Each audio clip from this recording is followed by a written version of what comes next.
Minha gente, meu povo, boa noite. Noite maravilhosa de quarta-feira, 9 de abril. Eita, coisa boa! Mais uma noite. A gente não para não, hein? Todos os dias aqui, servindo a Deus, levando a melhor comunicação, as histórias de transformação, de superação também e um bom bate-papo sempre na nossa noite, não é? Na TV 25.1, agora ao vivo nós estamos. Muito obrigado pelo carinho da audiência. Tô vendo você na sua sala aí, olhando nos seus olhos aqui. Tô vendo você aí fazendo a sua última refeição da noite também. Obrigado pelo carinho. A você no YouTube, aqui ó, participando no nosso canal que é o Olhe nos Meus Olhos. Boa noite, obrigado pelo carinho. Você pode pegar o link agora e compartilhar nos grupos todos que você possa imaginar. Vai lá, grupos dos amigos do trabalho, do colégio, da faculdade, da família, grupos daqueles que não falam mais com você também. Manda para todo mundo, fica à vontade. E aí, faz um sinal dizendo que essa pessoa pode ser muito abençoada essa noite, ou pela TV, ainda pelo YouTube e também aqui no rádio, porque você está me ouvindo e eu estou olhando para você agora dirigindo o ônibus, no seu posto de trabalho, ainda aí no seu último expediente agora nesse horário, fechando a loja ou fechando o seu computador e saindo em direção à sua casa no retorno. Que Deus te guarde, te proteja, te abençoe. Eu estou muito feliz porque em mais uma noite, hoje de quarta-feira, aqui nós estamos, eu sou o Renatinho Soares e vou receber um amigo que tem um testemunho divino, poderoso, tem uma história de Deus para contar. Eu acredito, e vou antecipar você aqui, que Deus escolhe pessoas para passar por situações, circunstâncias, adversidades e lutas, provações. Ele escolhe cada perfil, cada tipo de pessoa.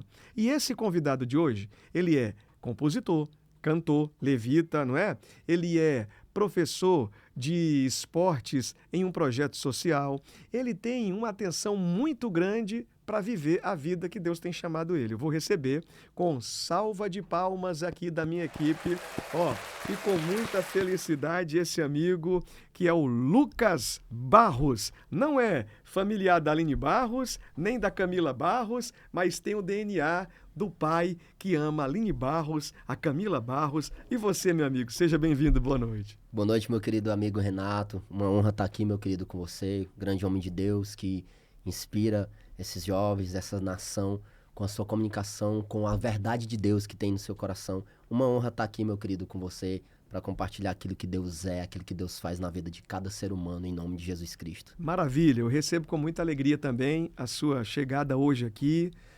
Você foi direcionado, liberado pelo pastor Everaldo Silva, que eu mando um grande abraço aqui para o pastor Everaldo, pastora Ilma, família Silva, família Logos, um beijo para vocês aí.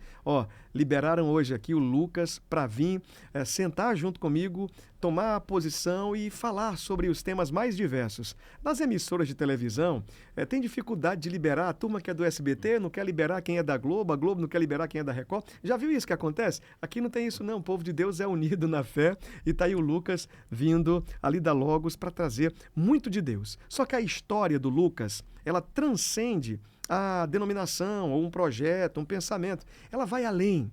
Sabe por quê? É o que eu comecei falando, dizendo que Deus escolhe pessoas para viver o enfrentamento e as vivências na prática. Deus escolhe. Deus escolheu Lucas. E eu conheço a sua história, meu amigo. Amém, meu irmão. Conheço e sou um entusiasta da sua realidade, fazendo com que tudo que for necessário para que você vá muito longe. Amém.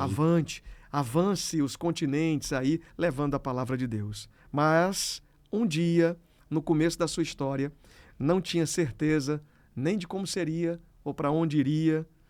Você viveu momentos de complicação desde quando foi gerado. É isso? Sim. A minha história começa quando a minha mãe se apaixona pelo meu pai, claro. E ali eles têm 3 filhos. E um deles sou eu. Tenho meu irmão Jefferson, eu sou o do meio, e a minha irmã Jéssica. Então, o meu pai, ele começa então a se envolver com criminalidade. A gente morava em um barraco, uma casa de taipo. E o meu pai começa a viver uma vida perdida, de perdição, de drogas, bebida. Começou a fazer todo tipo de atrocidades que um ser humano pode fazer. Você já nascia aí nesse celeiro, nesse berço? Não, meu pai, ele era um homem bom, só que ele começou a se envolver com aquilo que não convia. e ele se tornou esse homem, né?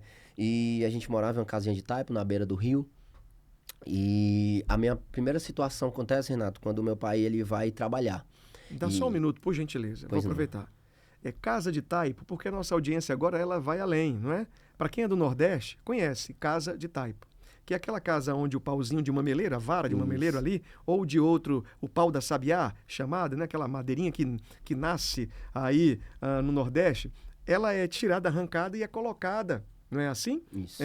Em um formato lá de casa, vem um papelão, não é assim? Ou então papel. Uns barros, né? E a turma vem com a mão e Isso, faz ali isso. o rebolo da casa e vai preenchendo. Então a casa de taipa é preenchida dessa forma. É muito perigoso essa morada, os barbeiros e tal, tem até projeto que não pode ter casa de taipa e você nasceu nessa casa de taipa. Assim. Sim, próximo à beira do rio. Né? E aí a minha primeira situação que acontece comigo é quando meu pai sai para trabalhar. Minha mãe conta, eu não me lembro dessa situação, eu era uma criança de 3 anos mais ou menos. E quando ele sai, eu vou dar tchau para ele e eu sofro uma paralisia facial, o choque térmico, né? Eu acordo e o vento pega na minha face. Se você percebeu, eu tenho esse charme assim, né? Só um lado se diferencia do outro. Isso é um charme maravilhoso que Jesus me deu. E acontece isso. Então, por o meu pai ter se envolvido com a criminalidade, uma vez os homens que estavam nesse meio também foram atrás do meu pai, né? E a minha mãe conta pra gente que perguntaram, cadê o teu pai? Não, falaram com a minha mãe, cadê o Josias? Ele não tá aqui. E eles começaram a jogar muitas pedras na nossa casa. Minha mãe conta que a gente, criancinha na rede, as pedras passavam por cima de nós. E ali a minha mãe conta que ela viu o primeiro milagre de Deus na nossa vida, que se uma pedra daquela, sendo a gente criança, pega na cabeça, na costela, em qualquer lugar, com certeza eu não estaria aqui para contar Deus, né? essa história, né? Então minha mãe decide se separar do meu pai, vai morar com a minha avó, e o meu pai algumas vezes vai atrás de matar a minha mãe, ela se esconde, a minha mãe conta que ele foi algumas vezes. Quantos irmãos você tinha? Nessa época eu tinha 3. 3 irmãos. Não, tinha 2 irmãos, no caso, eu comigo Sim, 3, né? A família é constituída em 5 pessoas, o pai, a mãe e 3 filhos. Sim, aí minha mãe se separa dele, vai morar com a minha avó, e algumas vezes ele vai atrás dela e tal, enfim. E a gente começou a passar muitas necessidades, né? Ser criado sem pai e tudo. E como a gente morava próximo à beira do rio, um dia mais terrível e triste das nossas vidas era quando chovia. Porque quando chovia a nossa casa inundava de água. E muitas vezes eu pequenininho, eu me lembro que eu acordava me balançando, pensando que a minha mãe estava me balançando. Quando eu olhava aquele desespero, a minha mãe com as minhas tias e a minha avó tirando água. E a gente já tinha pouca coisa, Renatinho. Um móvel ia embora, as nossas roupinhas iam embora, né? Isso é muito doloroso. Isso na região do Ceará, de Fortaleza? Isso, Onde ali era próximo? no Alta Nunes, né? Tá. Ali no Alta Nunes, Genibaú. Eu morava naquele contexto ali, Henrique Jorge ali. Tinha um lago, um rio? Como é que era isso? Próximo ao rio. Certo. Né? Bem próximo ao rio. E quando enchia, até hoje, se você prestar atenção, se você dar um Google aí e pesquisar, até hoje enche as casas lá, né? Claro que agora eles fizeram Tentaram amenizar, né? E tudo, mas mesmo assim ainda enche, né? E a gente como criança, aquele desespero e tudo, até que um dia eu recebo a informação de que o meu pai foi assassinado. Meu Deus. Né? Mataram o nosso pai e por ele ter se envolvido com criminalidade, a minha mãe nunca foi atrás dele, ninguém nunca foi atrás dele, porque com medo de as pessoas que fizeram isso com ele acabar com a nossa vida, acabar com a nossa história, e decidiram não ir atrás dele. Então a gente nunca teve a honra de ter o velório de um pai. Então, muitas vezes eu acreditava que, não, meu pai ele deve estar viajando, ele vai chegar. Eu nunca vi ele. Qual idade isso aconteceu? Você tinha quantos anos? Eu tinha de 3 a 4 anos, mais ou menos. 5 anos, por aí. E eu sempre tive nessa cabeça, não, meu pai vai voltar, porque eu não vi ele no velório, né? Eu não vi que aconteceu isso. Então, a casa da minha avó, a gente começa a morar, né? Tá morando já na casa da minha avó. E aí a minha tia mais nova, ela começa a brigar com a minha mãe pela casa. Por quê? Porque a minha avó, passou algum tempo, a minha avózinha também morreu. E eu me lembro que o velório da minha avó foi na rede, né? Na rede com algumas velas e a gente lá. E a minha mãe dizia, a vovó foi pro céu. E a gente via a nossa vozinha lá, enfim. E de repente começa a acontecer uma guerra entre a minha tia mais nova e a minha mãe. Ela brigou, pode ir embora daqui com seus filhos, porque essa casa agora é minha, eu sou a mais nova, eu tenho o direito de viver nessa casa, de morar nessa casa, procure uma casa. E a gente começou a ver muitas brigas entre a minha mãe e a minha tia.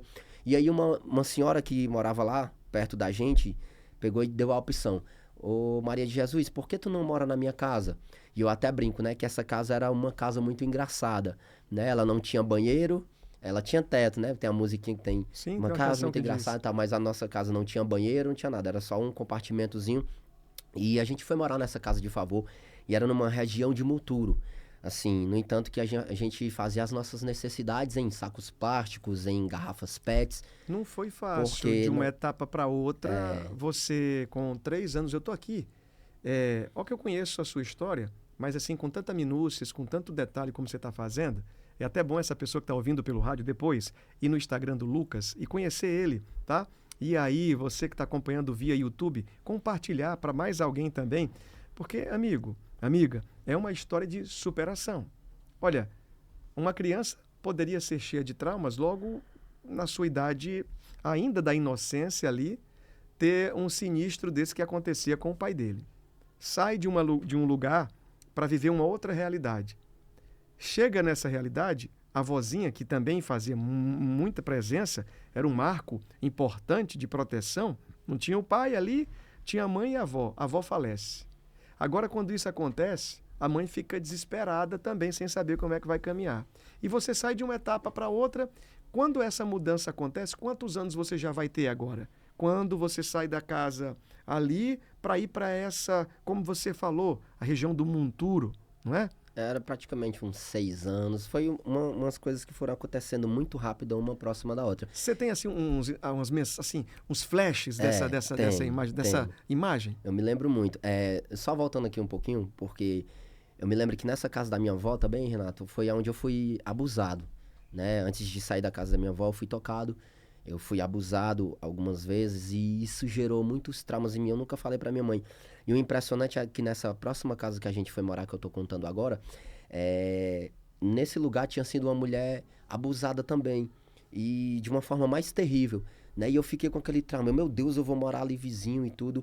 E nessa casa, a gente tinha que tomar banho de caneca. No meio da rua, tudo escuro, Meu monturo. Deus. E a nossa mãezinha, nessa época, o meu irmão mais novo, a minha tia mais velha tinha adotado. Ficou eu e a minha irmãzinha mais nova, a Jéssica. E aí a minha mãe banhava a gente de monturo e muitas vezes passava aqueles caras usando drogas e tudo. E a minha mãe pegava e dizia, vamos menino, vamos Jéssica, Lucas, vamos pra casa porque o pai de vocês está chegando, né? Ela usava esse ponto de Proteção. escudo, de proteção. Vamos Ela entrar. queria dar uma satisfação para o perigo, dizendo, vocês não Isso. são cachorros sem dono. Tem Isso. alguém, tem proteção. Então ela usava essa expressão, o pai de vocês está chegando, não pode ver vocês aqui, vamos logo lá. Isso. Aí a nossa mãe pegava e colocava a gente pra dentro. E depois que o meu pai morreu, a minha mãe começou a viver uma vida de prostituição, começou a viver uma vida também sem lei, sem Deus. Muitas vezes ela deixava a gente sozinho em casa pra ir pra seresta, pra ir curtir a vida. E nessas brincadeiras dela, ela teve 2 filhos a mais, né? Depois de eu e os meus irmãos. E alguns tempos atrás, eu carreguei um grande trauma. Minha mãe sabe disso, eu já converso com ela, já a perdoei, amo ela demais. Beijo, mamãe. Maria de Jesus, te amo. Mas ela, assim que ela teve o meu irmão, ela deu. A gente não viu o meu irmão. E depois, assim que ela teve a minha outra irmã, ela deu também. Calma aí, calma aí.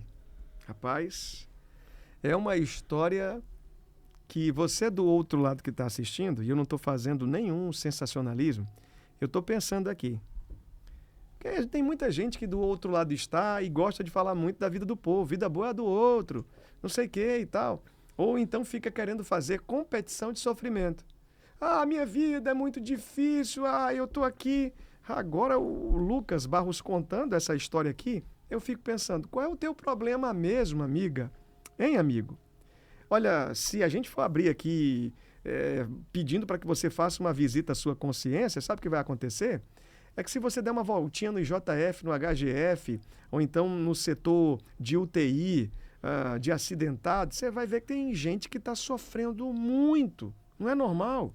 E aí você está reclamando. Tem gente que reclama demais. Dentro desse processo todo que você via, acompanhava.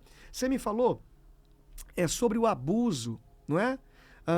Você foi abusado verbalmente, abusado como hoje é crime que ninguém dava muita atenção durante todo esse tempo. Você viveu esse terror, é isso? Não, eu vivi o abuso de tocar e de fazer coisas mesmo Então, com a criança. certo. Então, na sua idade da inocência, você foi abusado, Sim, tocado e além. não contava pra ninguém em casa. Não, tinha falou- medo de morrer, tinha medo de que as pessoas que faziam não foi uma, foram duas pessoas, né, diferentes.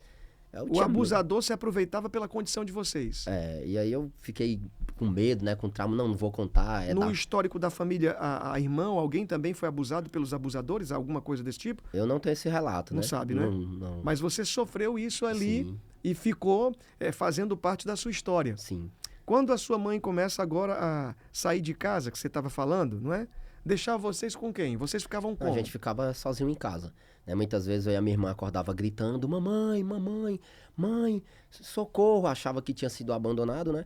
E os vizinhos que chamavam a nossa mãe, ó, os teus filhos estão gritando Meu lá na tua Deus. casa, estão chorando.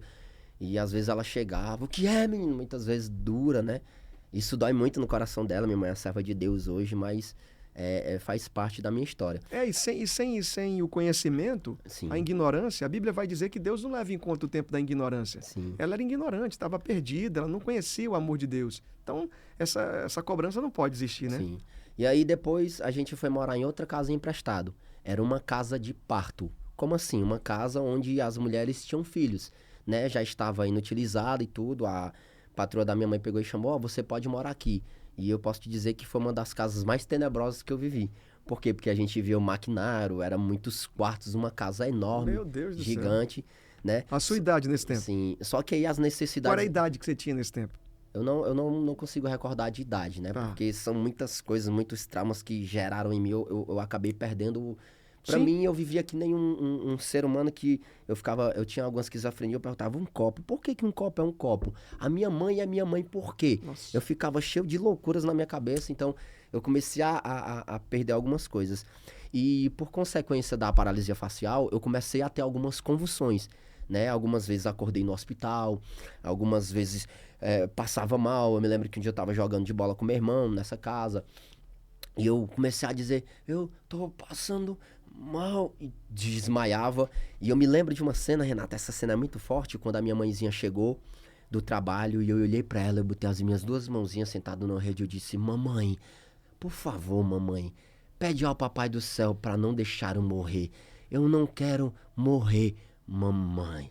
E desmaiava. Meu E eu me Deus. lembro que nos médicos, eles procurando meu veia, eu escutava eles dizendo, não, nós não estamos achando veia dele, não estamos achando veia.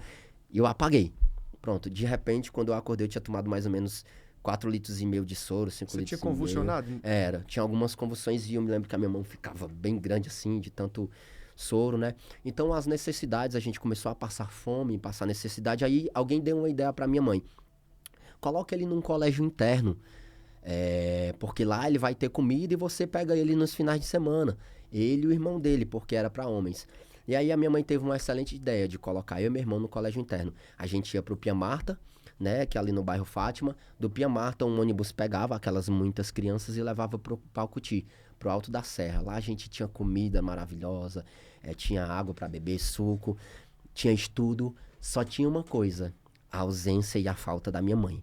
Porque você imagina comigo, Renatinho, eu já tinha perdido meu pai e viver longe da minha mãe pra mim era um trauma. E eu me lembro que eu me abraçava com meu irmão e a gente gritava. E em uma dessas cenas, e algumas vezes eu convulsionava lá, passava mal lá, o meu irmão que me socorria no ano de 2000, 2001, 2002. E eu começava a gritar, mãe, me tira daqui, mamãe, me perdoa, mãe, eu fiz alguma coisa, a senhora me colocou aqui de Deus. castigo, me perdoa, assim, eu não vou fazer mais maldade, porque você cresce dizendo, os pais dizendo da época, diziam, ó, se você não se comportar, eu vou colocar você no colégio interno. Só que eu, meu irmão, não era uma opção, era a necessidade, né? E eu chorando, e pelo menos lá tinha televisão, né? Porque na minha casa não tinha televisão. Algumas vezes eu tinha que comer na casa dos vizinhos, quando eu não estava no colégio interno, passava o dia na rua, brincando, uma vez ia morrendo afogado, também por estar vivendo na rua, era uma criança de rua. Isso é um milagre. Era uma criança de rua e fui morar no colégio interno, passaram-se alguns anos, a minha mãe me tirou de lá, e aí a gente foi morar no Orava Oliveira, e aí a gente começa a morar numa casa de pau, né, uma casa de pau, que o banheiro era aqueles comunitários também, e a gente ganhou do governo, mas tinha que construir a casa e a gente ficou nessa casa de pau. E aí A minha mãe deu uma ideia pra gente, disse assim, gente, vamos fazer o seguinte, Jefferson, Lucas e Jéssica, que agora o meu irmão foi adotado de novo pela minha tia. E a minha mãe pegou, Agora, quando você fala, nesse período. nesse período agora que eu tô Tá. aqui. Aí a minha mãe pegou e deu uma ideia. Aquela vizinha, ela pede esmola. Por quê, Renato? Porque a gente pedia um copinho de arroz e um copinho de feijão pra fazer o almoço. Ou então a gente não ia comer. Então a minha mãe vendo aquilo, ela disse, vamos fazer o seguinte, aprendam com ela como você vai pedir esmola, Sua mãe Jéssica disse isso. e Lucas. Ela mandou você copiar. Aí eu peguei e fui.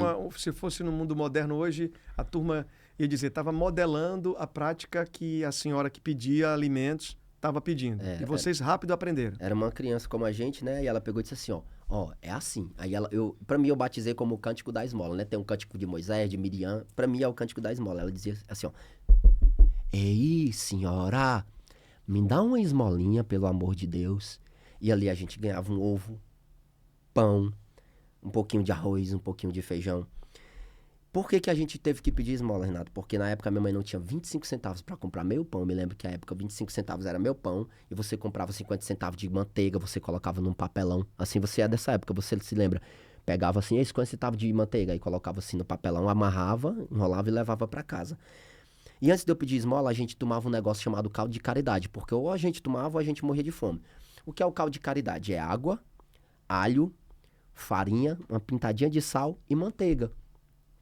E aí a minha mãe fazia aquela gororobazinha e ia trabalhar e dizia assim, meninos, vocês tomem pra vocês não morrer de fome. E a gente tomava, eu tomava assim, ó.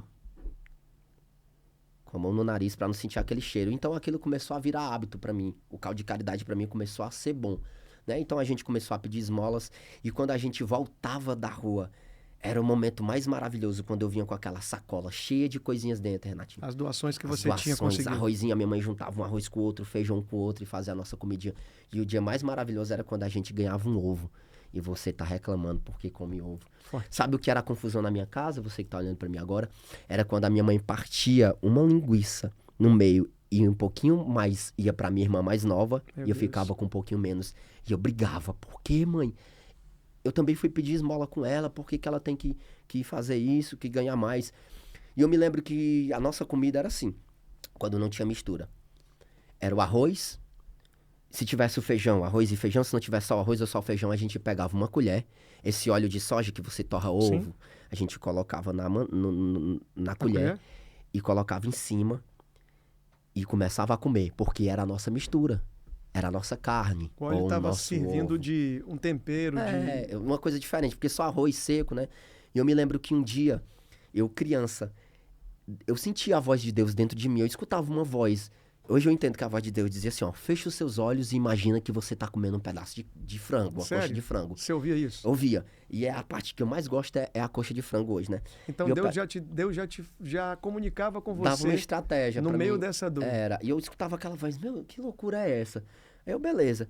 Eu Ninguém fechava os tinha meus dito olhos. isso pra você. Não, Não foi ensinado por ninguém. Não, Não tinha um neurocientista, não. psicólogo que tinha te atendido e tinha dito isso, não. Nem condição de psicólogo eu tinha. Então né? você entendia que era Deus que estava Isso, eu chegando. escutava aquela voz, fecha os teus olhos e imagina que tu tá comendo um frango.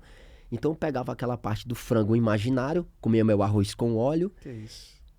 e começava a chorar. Teve um dia, Renato, que eu fiquei com vontade de pegar um papel e rasgar e colocar dentro da minha comida e comer.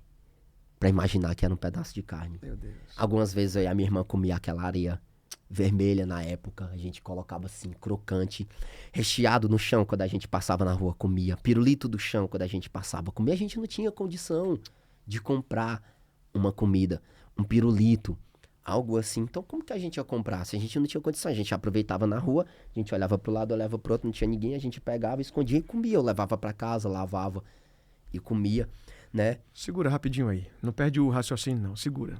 Você está ouvindo a Rádio Líder 92.1, ao vivo, tá na Líder, tá ligado em Jesus. Nós estamos aqui nessa hora. Eu fico muito feliz em você ter dado a oportunidade para o dia de hoje você receber essa mensagem. Na TV, canal 25.1, também ao vivo agora. E no YouTube, olhe nos meus olhos. Compartilhe essa história. Pega o link aí, manda para alguém. Manda, porque começou agora, tem muito tempo ainda para a gente entender tudo o que aconteceu nesse processo até a chegada da formação do caráter desse homem que vive hoje sendo um cantor, um levita, um compositor, servindo a Deus. Tem muita coisa para contar. e tá falando com você, eu tenho certeza que tá falando com você. Hoje vai ser uma noite que você vai fazer reflexão na introspecção do seu ser, vai visitar a sua consciência e vai dizer muito obrigado, Deus. Quando você estava comendo essas coisas aí, essa situação tão difícil, você pensava que um dia ia melhorar? Não, porque não via melhoras. Não tinha expectativa, Não. nem A única perspectiva? coisa que eu tinha no meu coração é que a minha mãe dizia sempre pra mim: acredite em Deus. Um dia Deus vai mudar a sua vida se você entregar a sua vida pra Jesus. Então aquilo ficava... Ela dizia isso, Dizia. mas sem estar vivendo com Deus. É, porque ela se Tinha afastou. escutado, Se tinha- afastou de Deus, né? Por isso que ela viveu a vida louca que ela viveu. Ela tinha se afastado de Deus e ela tinha no coração dela. Então ela tentou passar aquilo que ela conhecia. Ser como todas as crianças daquele tempo, ou as crianças de hoje, você tinha algum herói, um personagem que representava força pra você? Talvez o Superman, alguém, o Batman, não sei, você tinha esse arquétipo na sua cabeça de importância? Na minha época, mesmo que a gente assistia a TV Globinho, né? Tinha até a TV Globinho, era o Goku, Dragon Ball Z, né? Você achava que era Esse ali? é o máximo, ele, o Gohan, o Goten, vendo aqueles caras ali fortes e vencidos. E cada obstáculo eles lutavam, eles venciam. Isso ali pra mim eu ficava... Te inspirava, Me servia? inspirava. Você Eu saía achava correndo que- no meio da rua e voava, muito legal. Isso. E aí, pastor Renato, teve uma hora que a minha mãe cansou de ver a gente pedindo esmola. Então ela dá a segunda opção. Me colocar de novo em outro colégio interno agora. No Olavo Oliveira. A gente começou a morar no Olavo Oliveira e ela pegou e me deu essa opção. Tinha 10 anos, mais ou menos, por aí.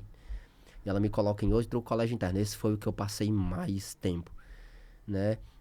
E ali eu passei alguns anos também nesse colégio interno.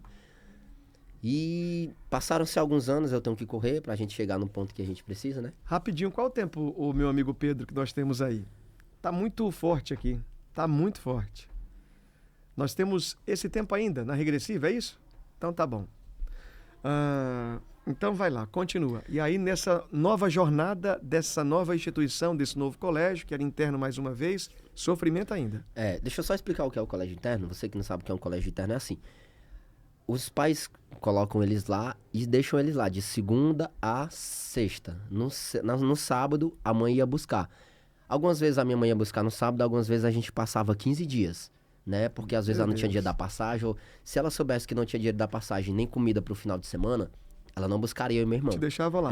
O dia mais feliz da nossa vida, quando a gente estava no colégio interno, é porque na sexta a gente saberia se o nosso nome estava para ir para casa ou não, que era do sábado. Os monitores de quarto passavam dizendo: quem vai embora amanhã? Fulano de tal, Lucas Barros. Eu vou embora, amanhã eu vou ver minha mãe, vou ver minha família. Quando ela passava nome fulano de tal, chegava no L e não chegava o nome Lucas Barros, o desespero e a tristeza batia no meu coração, do meu irmão. E aí a gente tacava o choro com todo o gás, né? Então agora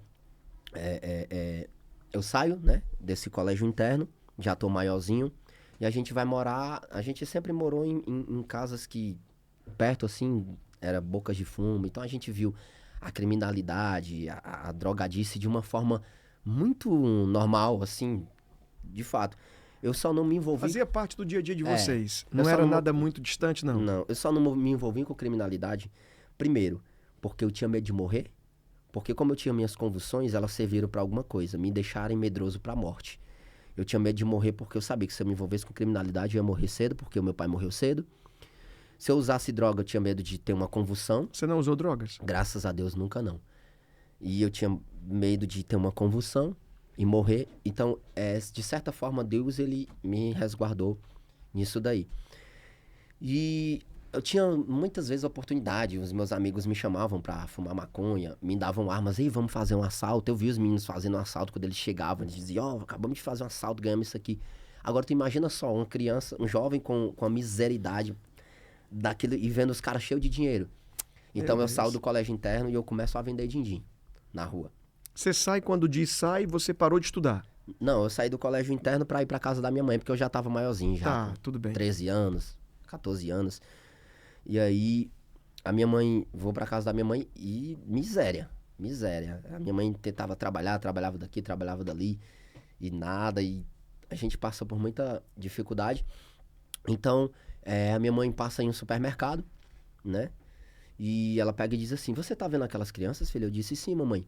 Eles ficam lá, eles passam o dia todinho e eles embalam as coisas e ficam lá e estende a mão, o pessoal dá uma moeda.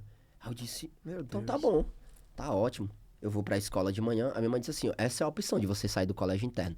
Senão a gente vai passar fome, vai passar necessidade. Você acredita que sua mãe fazia tudo isso na tentativa de matar a fome de vocês, Sim. de ajudar? Era a solução mais prática que ela tinha. Sim, o amor de uma mãe. Hoje eu sou um pai e eu sei que eu daria a minha vida pela minha filha. Ela não tinha força, não tinha Ela habilidade, não tinha entendimento. formação, entendimento para dizer, vamos tentar de outra forma, vamos ver, vamos à procura de um projeto, de alguma coisa, não. Não. Ela queria sanar a dor de vocês, tipo, dizendo, vai lá. No Em entanto, alguns momentos que vocês iam pedir, ela ficava acompanhando? não, porque ela sabia que pra criança era mais fácil receber. Então ela Né? saía de cena e deixava vocês a ali. gente ir. Ela sempre deixou a gente tentar se sobreviver nessa fase só, né? Nesse contexto só. Algumas vezes ela teve que se prostituir. A gente via ela se prostituindo dentro de casas. Alguma vez eu vi ela ganhando R$10, né? Hoje é porque Deus me curou. Mas depois, quando eu comecei a ter um entendimento, eu disse, meu Deus, Cara, por quê? E aí, Renato, eu quero entrar até nesse contexto agora. Teve uma vez que, nessa minha fase aí, eu entrei em desespero. Porque eu olhava pro espelho, eu via minha boca torta, meu rosto torto, minha face era torta. Hoje você tá vendo aqui, eu tô falando direitinho aqui, você tá vendo perfeito, você vê só alguns resquícios. Mas o meu rosto era muito torto, era assim, eu falava assim, assoviar. Eu tenho algumas sequelas, né? Mas era muito, e Deus que estabeleceu, sem fazer fisioterapia, sem nada, Deus colocou aleluia. pra fazer assim.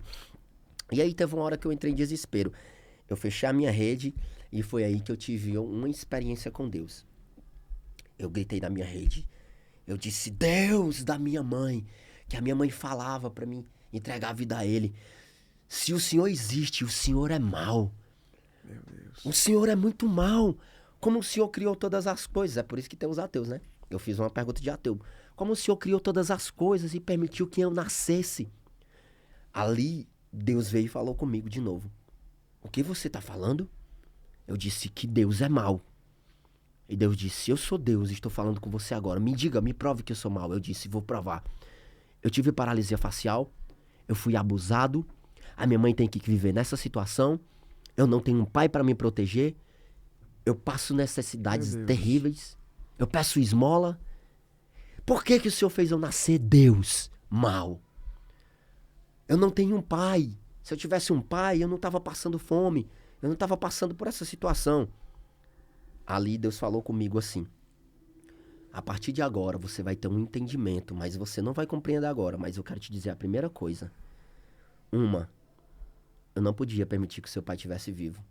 Senão você se tornaria como ele. E o que eu tenho pra você é grande.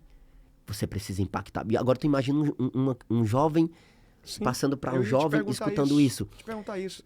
Era a sua experiência com Deus. Sim. No deserto mais terrível da sua vida, estava lá você, agora a sua alma clamando o pedido para que tivesse uma resposta e você falava face a face, assim como se o Senhor estivesse estando ali com você. Sim. E você desabafando e dizendo tudo. Agora a cabeça de uma adolescente na idade de 16 para 17 anos... Não é menos. Menos? Era. De 14 para 15? De 12 para 13. Cara, era por aí. isso. Porque, deixa eu explicar uma coisa para vocês. Como eu tive algumas convulsões, eu fui pesquisar algumas coisas e aí parece que os nossos neurônios ficam um pouquinho bagunçados, né? Até a minha esposa já disse para mim tentar organizar as minhas coisas, mas como os traumas foram tão terríveis na minha vida... A minha cabeça é uma bagunça, né? Às vezes eu tô nesse aqui, no futuro, aí tem que voltar pro passado pra contar o que eu não contei. E aí eu tento organizar de uma forma mais... Sim. como é que eu posso dizer? Mais linear, padrão, mais padrão. linear, Só que eu tento, mas eu não consigo. Então eu te peço perdão aí. Mas eu sei que você tá entendendo, tá Sim, sendo tá abençoado por entendendo aquilo tudo. que Deus tá falando aqui. Nessa hora tava só você e Deus. Desabafando, abrindo o seu coração, rasgando. E eu me lembro que foi até um final de semana, acho que eu tinha chegado do colégio interno, ou ainda eu ia pro colégio interno, aí eu não Mesmo entendo. com essa idade de adolescente, você se sentia compreendido na hora que você estava falando? E aí eu comecei Você se sentia compreendido? Você sentia que Deus estava te ouvindo? Sentia, só que pra mim era pronto, eu tô ficando doido. Tem uma voz falando comigo e a voz que eu falo me responde. E eu falo comigo mesmo, então ficou uma certa confusão, né? E ali Deus falou assim pra mim, ó. Eu escolhi você, hoje você não entende, mas você vai entender. Mas eu quero que você entenda uma coisa. Eu sou o seu pai. E basta. Uau, aleluia. Aonde eu for, onde você for, eu estarei. E quando você falar, eu me manifestarei. Aleluia. Você não vai entender agora, mas um dia vai fazer sentido. A voz sumiu. Sumiu de dentro do meu quarto. Foi embora. Aí eu comecei a pensar, não, acho que eu tô ficando doido. Eu falei sozinho e eu mesmo falei pra mim. Mas, enfim. Passaram-se alguns anos, então volto agora para o supermercado. A gente estava no supermercado. E eu começo a me achegar no supermercado. E eu começo a embalar as coisas e eu estendo minha mão. As pessoas começam a me dar moedas. Algumas crianças que estavam lá, jovens lá que estavam lá, eles pegavam o dinheiro deles e eles iam gastar. Comprar recheado, jogar videogame, usar drogas. E eles me chamavam, ei, vamos gastar, vamos comprar alguma coisa ali para nós comer. Eu disse, não, cara, eu não posso. Esse dinheiro que tá aqui eu preciso levar para casa, porque eu preciso ajudar minha mãe. Não tenho o que comer lá em casa e aqui a gente vai comprar um arroz, uma mistura e a gente vai comer. E eu passava o dia todinho, Renatinho, comendo só xilito. Eu comprava um pacote de xilito, né, daqueles de 10 centavos, na época era R$1, 10 xilitos. E eu começava a comer e eu guardava debaixo do caixa assim. O céu da minha boca era todo cortado por causa do sal. Eu me lembro que eu ficava brincando com o céu da minha boca, rasgado. Nós estamos falando para o público diverso, e tem gente que está dizendo xilito. Xilito já foi chamado de croque, salgadinho. É aquele tipo de produto mais popular, não é, Lucas? Aquele mais baratinho, O que é lipzinho. feito tipo um conezinho assim, Isso. cheio de tudo que não é bom de jeito nenhum, a saúde. E você estava lá se alimentando, era como se fosse o que você tinha de mais especial. Era porque eu não queria gastar o dinheiro, né? Pra me levar pra casa. E o céu da minha boca era aberto, eu ficava até passando a língua assim, e sangrando. E eu passava o dia todinho comendo xilito e bebendo água. Por quê? Porque se eu gastasse, eu ia perder a comida da noite. E os momentos mais espetaculares da nossa vida era quando os homens do supermercado pegavam aqueles Danones vencidos e colocava no porte. Você já sabia a hora que ia sair? Sabia. Aí os vencidos a gente corria, as primeiras vezes que eu tomei Danone, chocolate, as coisas mais deliciosas eu tomei vencido. Né? E eu ia lá, a gente pegava lá e começava a tomar, brincando, curtindo, achando bom. No outro dia dava uma dor de barriga miserável. Mas eram duas opções, meu amigo. Ou você passava fome, ou você comia pra ficar com dor de barriga. Eu tô achando graça, sabe por quê? Ó, você tá contando uma história de difícil, assim, sabe, de dor. Eu tô achando graça aqui porque um dia, olha como Deus falou comigo agora aqui. Você não tem noção. Você tá falando algo muito sério. E a minha limitação e a minha pequeneza, e eu peço perdão até ao Senhor. Na minha geladeira, um dia, tinha lá um produto que estava vencido. 2 dias da data. 2 dias da data. E eu peguei o produto ali, olhei e disse, não vou tomar. Está vencido. E você falou agora que não tinha limites. Ia lá buscar aquele que já estava vencido, que não tinha mais nem reposição. Ele estava saindo do mercado de verdade. Você tomava e não estava preocupado de você ter dor de barriga, queria matar a fome. Vez e meia a gente reclama muito da vida. Está servindo muito. Está servindo muito. Toda essa história está servindo aqui. Eu tenho certeza que você está ouvindo pelo rádio, assistindo via YouTube ou TV.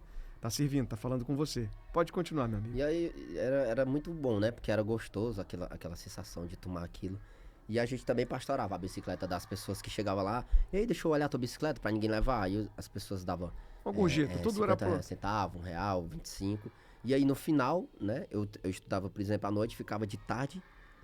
Por exemplo, eu estudava de manhã, aí eu ficava de tarde e noite. Se eu estudasse à tarde, eu ficava de manhã e à noite.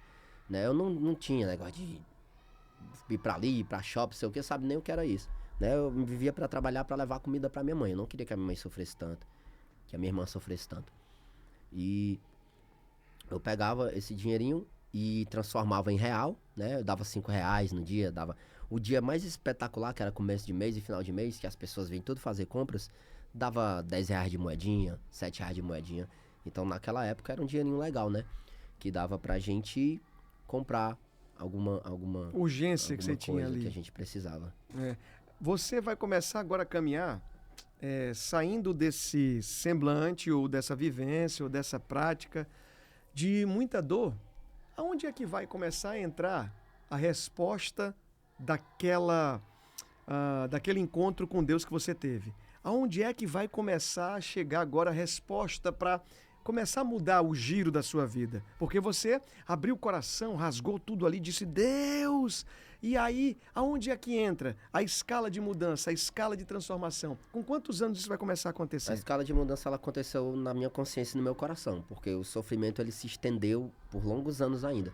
Com 17 anos eu estava jogando bola, um amigo meu me convida para ir para a igreja, e eu começo a, então, conhecer Jesus profundamente, né? Que agora aquela voz eu queria saber, será que aquela voz era Jesus e tal? Então, com 17 anos eu começo a ir para a igreja. E a minha mãe, ela conheceu um homem, o meu padrasto, e ele é um bom homem, até hoje tá com ela, só que ele tinha um problema, ele bebia.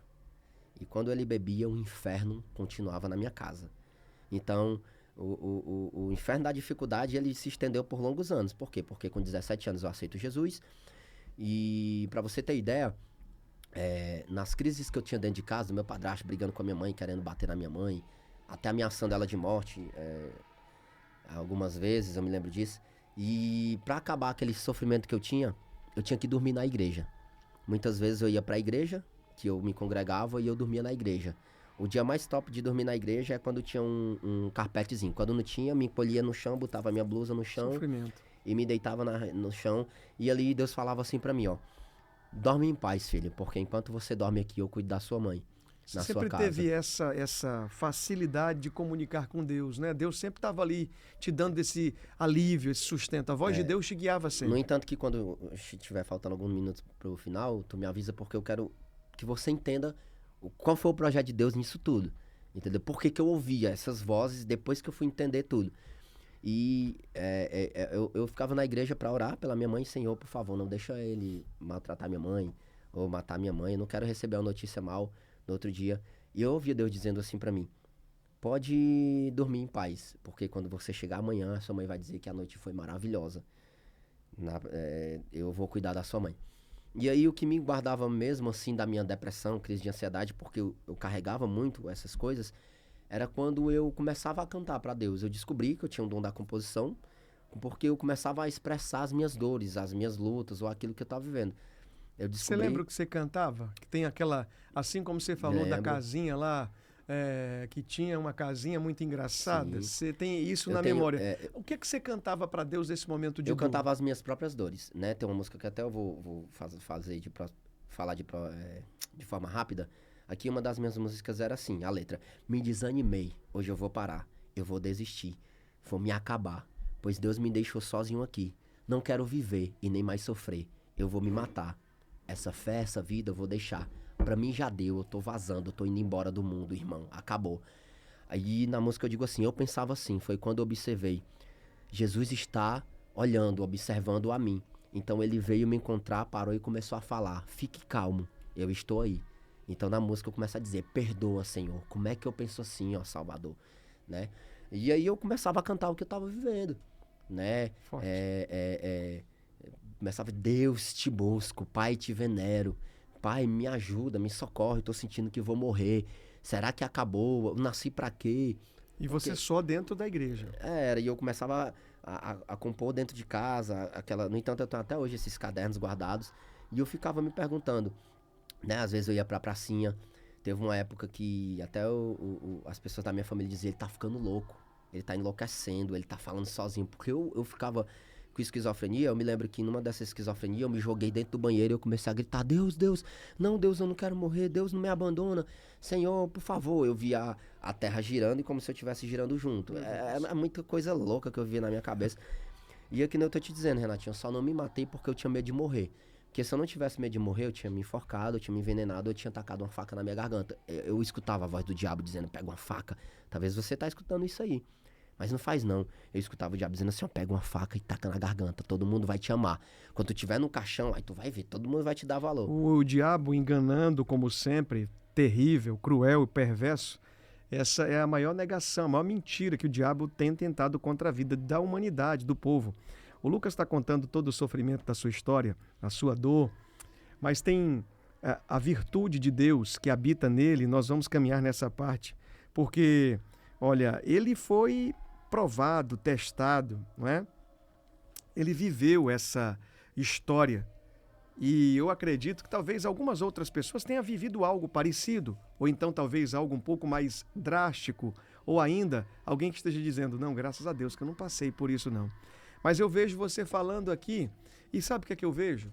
Eu vejo Deus que te separou para uma obra poderosa. Amém. De forma sem estar num padrão de que um homem normal possa dizer como vai ser, aonde você vai chegar, e não tem. É inenarrável dizer o propósito de Deus na sua vida, pode ter certeza disso, e eu vejo agora Deus com essa história que você está contando dentro da igreja, você falando, louvando e vencendo todas as dificuldades na sua cabeça, na sua alma, com tantos traumas. Você podia ter parado lá atrás, Sim. muito antes de qualquer coisa. Não era para ter essa história contando, mas você também entendeu que se você se tornasse refém de Deus, eu queria que você confirmasse isso. Sim. Se você se tornasse dependente de Deus, se você deixasse ser vencido por Deus, porque você percebeu que não tinha mais como fazer nada. A sua história toda foi essa, de que não poderia fazer nada, de que não podia resolver nada. Só Deus. Viveu escassez, dificuldade, limites. E aí você vai entender que você é um nada na mão de Deus para se tornar um tudo no propósito que Ele tem para a sua vida. E eu queria que você falasse sobre isso. Isso aí, então Deus ele começa a se revelar para mim, dentro de mim, começa a falar comigo, olha filho, eu escolhi você para uma boa obra e eu preciso que você aguente todo o processo. E Deus usava de pessoas, o que Deus tem para ti é isso e aquilo, Deus vai te levantar como grande homem, as pessoas vão conhecer a tua história sem me conhecer. As pessoas vão conhecer a tua história, e Deus vai usar a sua vida, vai milagres acontecer. E eu comecei a me firmar nessa promessa. Deus começou a fazer milagres com a sua mãe, com a sua irmã, começou a mudar a estação, começou a mudar tudo. Minha mãe voltou para Jesus, minha irmã conhecimento de Deus, também para a glória de Deus, né? E aí eu começo a fazer minhas músicas e eu começo a fazer uma pergunta, que aí é onde vai entrar a parte do que Deus fez, né? Deus, por que eu tô fazendo tanta música? Por que o Senhor tá me dando tanta música? Deus disse assim para mim, no tempo certo, a sua música que eu tô te inspirando, milhares e milhares, incontáveis pessoas irão ouvir a sua música. Eu acredito. E a sua história, porque eu te inspirei para isso e eu te escolhi para isso, né? E aí eu quero entrar agora para das partes finais, para abençoar a vida do povo. Então nós temos quanto tempo aí? Me diz aí para mim. 13, 14 minutos. Pronto, então eu vou entrar aqui nesse contexto agora.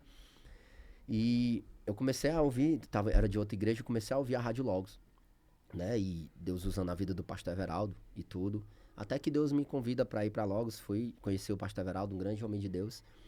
E pulando muito agora, tenho que pular muito por causa do tempo, já tô casado e tô passando uma situação muito difícil no meu casamento e Deus usa a vida dele para dizer, olha, essa música que Deus lhe deu, você precisa cantar ela e você precisa gravar. Você nunca tinha apresentado a música para ele, não? Já tinha apresentado, cantado na igreja e tudo, ele sempre dá essa liberdade pra gente. Qual era a música? Em um Santo Lugar, é a que tá gravada. Em um Santo Lugar. E eu comecei a cantar, eu me lembro que na época ele tava em uma viagem, eu disse, pastor, Tá tocando aqui. essa daí. Pastor, Deus me deu uma música que eu queria mostrar pro senhor, o senhor é homem de Deus e tudo. Aí ele pegou de lá de onde ele tava, filho, essa música é de Deus e tal. Então, o Ministério Pra Tua Glória, ele vai gravar agora as músicas. E de repente, tomado pelo Espírito Santo, ele olha pra mim e diz assim, filho, Deus está falando comigo que a sua música precisa ser cantada e você precisa contar a sua história. Porque a mesma palavra que Deus disse pra mim, eu fico cheio da presença de Deus aqui. Porque as pessoas precisam ouvir a sua história e o que Deus fez e faz na sua vida. Então aí... Essa mudança radical, até esse tempo de gravar, de fazer essa música virar um grande sucesso no rádio e no YouTube, você encontra ponto de apoio aonde? Já mudou a estação? Como é que tava? Sua casa mudou tudo? Como é que foi? Eu já tô correndo porque a gente tem pouco tempo, não tem como eu seguir, né? Mas aí eu já tô casado, eu já tenho vivido uma vida com Deus. Eu aceitei Jesus em 2010, né? Com 17 anos. É tudo aquilo que eu disse. Você se entregou de verdade. Isso, sim. Total. Com 17 anos eu já me entreguei. Não tinha mais jeito. É Deus que vai resolver tudo. Nenhum sofrimento me parava porque Deus já tinha me dito aquilo que ele me escolheu. Então, apesar das lutas e dores com meu padrasto, com brigas dentro de casa, com a escassez que ainda continuou, eu só tinha Deus. Agora, eu tinha como viver. Eu não era mais uma pessoa que não tinha perspectiva, um esquizofrênico que, pra que eu vim? Aonde eu vim? De onde eu vim? Quem é meu pai? Por que minha mãe é minha mãe? Por que eu sou eu? O que eu sou? Eu olhava no espelho, eu sou o quê? E eu ficava com essas loucuras. Agora não, Deus já começou a organizar a minha cabeça. Não, você é meu filho, eu te escolhi para um propósito, você precisa aguentar firme porque eu vou te usar. Então eu me apeguei naquela voz e Deus começou a usar pessoas para isso, né? E aí, para caminhar para o final, Deus, ele me deu a resposta de tudo. Por quê? Porque quando eu... Lembra do que eu falei? Quando eu tô na minha rede, eu grito, Deus, por que que eu nasci? O Senhor é mau. Deus disse, ó, eu só vou te dizer uma coisa, eu sou teu pai e você nasceu pra isso. Um dia, quando você tiver maturidade, eu conto pra você tudo. Tem uma vez que eu tô trabalhando, né? Já tô casado, já tenho minha filhinha com 1 ano. E Deus, ele pega e disse assim, ó, tá na hora de eu te dizer tudo isso que você passou até aqui. Uau. E eu disse... E Deus dentro de mim, você tá pronto, filho? Eu disse, tô. E Deus, ele... Eu tô aqui trabalhando e Deus me dá uma visão. Eu tô aqui trabalhando, mas na minha cabeça eu tenho uma visão. Deus pega na mão de uma criança e ele faz eu olhar pra uma criança e vem um homem e uma criança andando. E ele começa a levar para os compartimentos da vida. Você tá vendo aquele compartimento? Forte. É o compartimento de que o seu pai é assassinado. Esse agora é o compartimento da sua casa entrando água. Esse é o compartimento de você morando na casa de taipa. Meu Deus. Esse é o compartimento de você sendo abusado. Meu Deus. E eu comecei a chorar, trabalhando e chorando, e dentro de mim eu querendo gritar, porque a dor era como se estivesse espremendo, sabe aquele tumor, Sim. aquela coisa, aquele câncer estivesse botando pra fora. E aquela angústia. E você tá vendo a sua mãe, a sua mãe passando por isso, e você isso e aquilo. Eu disse, não, Deus, para, eu não aguento mais ouvir isso, por favor, para. Eu não aguento mais, tá bom, tá certo, eu sei. E Deus disse, não, isso é o teu sofrimento. Mas você só tá olhando pra ele, Lucas. Lucas, meu Deus. Lucas, olha pro teu lado direito, o que tu tá vendo, filho? E eu olhava e eu vi um homem chorando comigo de branco, e ele chorando comigo e com as mãos estendidas. E ele disse, o que você tá vendo, filho? E eu disse, eu tô vendo um homem de branco. E Jesus disse assim, filho, em todas essas situações, eu estava lá. O seu questionamento é por que o Senhor me deixou sozinho? Eu nunca te deixei sozinho, filho. Você precisou passar por tudo isso porque eu precisava de alguém com um coração como o seu para mostrar para pessoas como você que eu nunca abandono ninguém em qualquer circunstância da sua vida. Aleluia. Filho, som aí, que agora pegou forte eu preciso que você Aumenta o vá volume agora desse som. e Meu fale Deus. para todas essas pessoas que o abusado não tá abandonado, que o abandonado não tá abandonado, que o sem pai não tá abandonado, que o filho da mãe prostituta não está abandonado, que o filho do assassino Aleluia. não está abandonado. Filho, vá e prove para eles que eu zelei e zelo por você. Estarei contigo até o dia de você vir morar comigo na glória. Aleluia. Meu Deus, tá forte, hein, gente? Olha que louvor lindo esse aí, ó.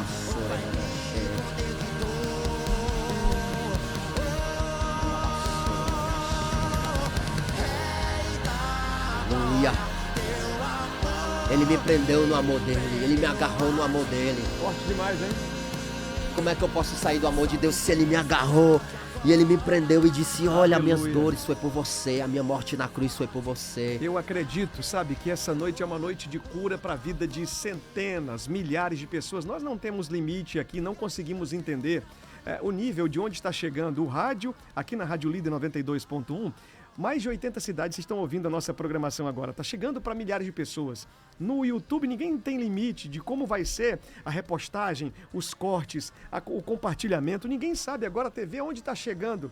E o que você transmitiu e o que você tem colocado aqui nessa mesa no dia de hoje tem sido cura, libertação e dizendo para essa pessoa do outro lado, tem jeito. Você é escolhido, por mais que toda essa dificuldade traumática, esse dilema, essa grande luta, essa grande peleja tenha sido marcante na sua vida. O Senhor que pegou na mão do Lucas, caminhou com ele pelos compartimentos, isso é muito forte. O Senhor fez uma visita dentro de você e te apresentando ali onde estava guardadas as informações dentro do seu entendimento. Ele visitou os compartimentos e foi dizendo para você, é assim. E hoje você viaja, hoje você prega, você canta, você compõe. Hoje você é um pai de família abençoado, é um filho amado amado pela sua mãe. Aonde você passa, o povo diz, é o Lucas, aquele lá, Deus fez obra maravilhosa. Você está aqui com o seu contato à disposição, a turma vai conseguir no YouTube te encontrar também, no Instagram, e você vai ter condição de levar o Lucas para contar o testemunho, pregar na igreja. Amém. Esse momento foi um momento muito despretensioso, aqui ninguém preparou roteiro nem nada. O Lucas foi falando, eu fui com o coração cheio de sentimento, de emoção, foi tocando forte, e nós estamos vivendo isso. Qual o tempo que a gente tem aí, Pedro? Eu acredito que nós estamos indo para a reta final, acabando de verdade agora. 3 minutos aqui, eu estou muito feliz. Amém. E eu tenho certeza que essa pessoa do outro lado também. Abre só aqui o YouTube na tela, por favor, Pedro, você consegue colocar aqui para que essa pessoa procure o tema da música, encontre aí. Nós não tocamos aqui o videoclipe da música no programa, para não correr o risco do direito de copyright, né, da música, do louvor, tentar bloquear o canal por algum motivo. Então a gente está aqui, mas é esse, em um santo lugar, que tem um testemunho, Ministério para a Tua Glória. 244 mil pessoas já deram play lá. Essa história é a história que você vai ter oportunidade de ver. Tem muitas outras canções do Ministério para a Tua Glória, que você vai também ser muito abençoado.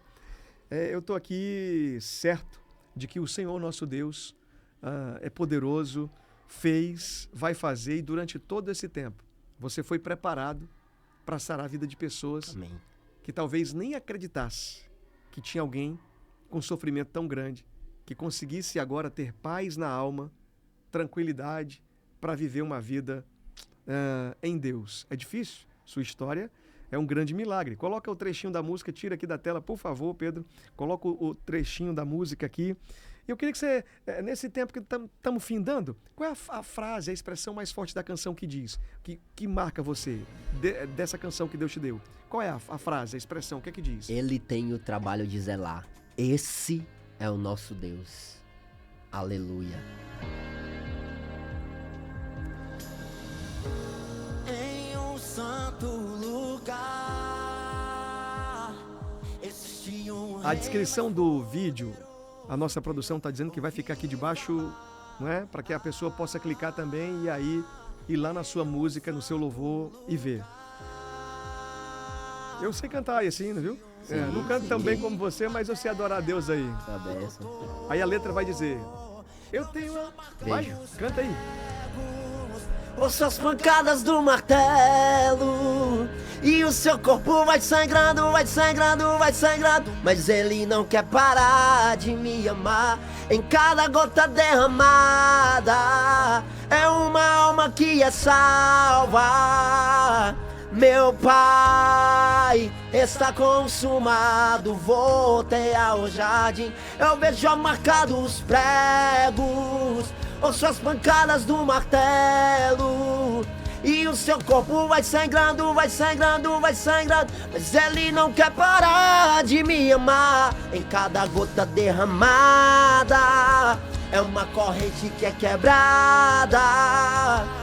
Amém.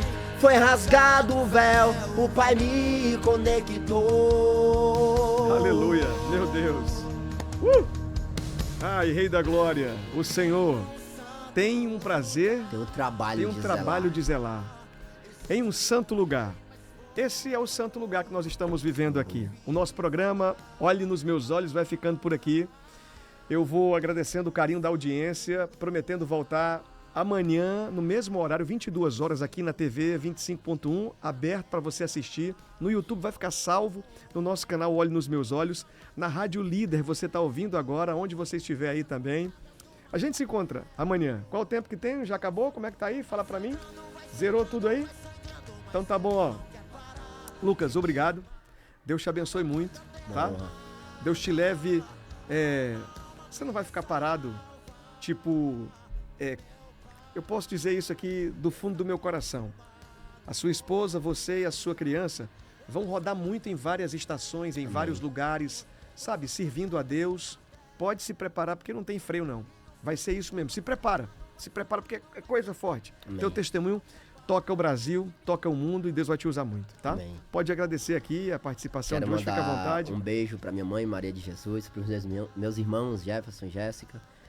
Pra minha esposa, Diana, te amo, meu amor. Pra minha filha, Ohana, te amo. Vocês fazem parte do milagre de Deus na minha vida. E dizer pra você, as pessoas olhavam pra mim e diziam, ele vai ser um bandido como o pai dele. Ele vai ser pra sempre um mendigo, pedidor, que pede esmolas. Mas a minha mãe sempre dizia, não, meu filho vai ser uma bênção, um dia Deus vai usar a vida do meu Aleluia. filho. E hoje eu tô aqui pra provar pra você que Jesus tem um trabalho de zelar pela sua vida, meu irmão, minha irmã.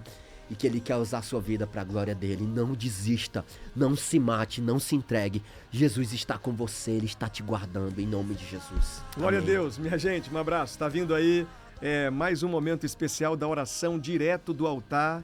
Saindo aqui o nosso programa, já vem direto a campanha, o propósito dos 21 dias do jejum de Daniel com a equipe de fé da Igreja Remidos em Cristo. Um grande abraço a você, não desliga não, fica nesse clima aí, porque já está chegando a oração para abençoar a sua vida, vai ser forte em nome de Jesus. A gente se encontra, tchau, tchau minha gente, hoje foi forte, hein?